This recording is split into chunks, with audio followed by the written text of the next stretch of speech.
Hello everyone, welcome back to the channel. My name is Jacob Wheeler. So recently I deleted Twitter because I wanted to delete social media. You know how you get in that mood where you want to fix your life, and the only way to do that, instead of actually getting up and doing things that will affect your life, you're going to do minor things that make you feel better about your life. That was me deleting Twitter. And so here we are, I'm like 2 weeks in, and honestly did not affect my life one way or the other. It did not make it better. It did not make it worse. It just was a big nothing. And so here I am now talking about it, and that's going to be the only effect that it really has on me from here on out. The one effect that I did notice that it had on me was that I got a lot of my headline news from Twitter, and I haven't made many, but all my videos that have been in the what's trending category have been from Twitter. And so I'm having to find new ways to find headlines and news and that kind of stuff. And so what I did was I downloaded Google News, and one of the first things I saw, this is just such a 2022 headline,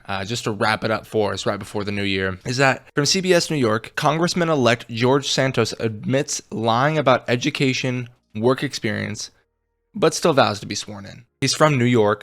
He's only really relevant to kind of New York politics. But after looking into it just a little bit more, did a little bit of research before this episode, it's much worse. First of all, this man's name is George Santos, and this is him right here. Now, he looks like a nice guy, but even on this headline, incoming Republican Congressman George Santos admits to embellishing his resume. So I opened up a quick CNN article. Say what you will about CNN. Here we are. Representative-elect George Santos from New York admitted in 2 separate interviews on Monday to lying about parts of his resume, but claimed he hasn't committed any crimes and intends to serve in Congress. Santos had faced scrutiny over the discrepancies in his employment and education history, as well as other public claims he has made about his biography. But the question is, and you might be asking yourself, what are the things that he lied about? Let me tell you. Mr. Santos acknowledged that a string of financial difficulties had left him owing thousands to landlords and creditors, but he failed to fully explain in the interviews how his fortunes reversed so significantly that by 2022, he was able to lend $700,000 to his congressional campaign. That's interesting. Mr. Santos also firmly denied committing a crime anywhere in the world, even though the Times had uncovered Brazilian court records showing Mr. Santos had been charged with fraud as a young man after he was caught writing checks with a stolen checkbook. That's something. I'm not a criminal here, not here or in Brazil or any jurisdiction in the world, he told the Post. Absolutely not. That did not happen. In both interviews on Monday, Mr. Santos also denounced reporting by both CNN and The Forward, a Jewish publication, that he may have misled voters about his account of his Jewish ancestry. I never claimed to be Jewish, Mr. Santos told the Post. I'm Catholic. Because I learned my maternal family had a Jewish background, I said I was Jewish.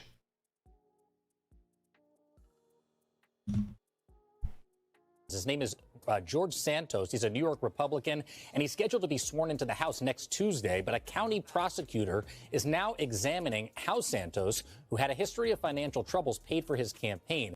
From what I'm picking up, it seems like his money problems really picked up in 2014 and kind of just went on until, I guess, very recently when he had that money. In 2014, a landlord accused Mr. Santos and his mother and sister of owing 3 months of unpaid rent. The following year, another landlord in Queens filed an eviction case. In 2017, he faced another eviction lawsuit. The next year, December 2018, Discover Bank won a default judgment against Mr. Santos for $1,900 in credit card debt. So this went on all the way through 2019, 2014 to 2019. That is 5 years of just straight money problems. It's not like it's the most shocking thing in the world for people to be in a bad spot and recover and fix themselves, but to have this going on in 2019 where you're losing cases about $2,000 of credit card debt, it's a little fishy when in 2021, 2022, you're getting ready for your campaign and it's found out that you personally gave $700,000 to the campaign. It's obviously not his money, which means it's somebody else's money